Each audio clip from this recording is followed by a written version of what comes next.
Are you a makeup lover? So here we go. Makeup time, guys. So ayan, nag-ano lang kasi ako. I'm just arranging those things. So ayan, tinitingnan ko lang, chine-check if my expired na, may something. So ayan, everything is still good. So ayan, ito po yung mga brand ng company namin.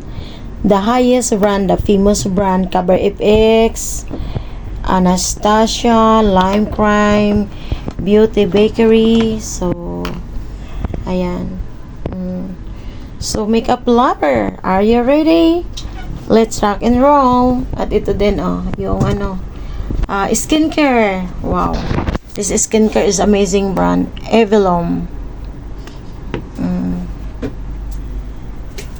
So, the brushes. Look at those. Style niya. Ang ganda niya.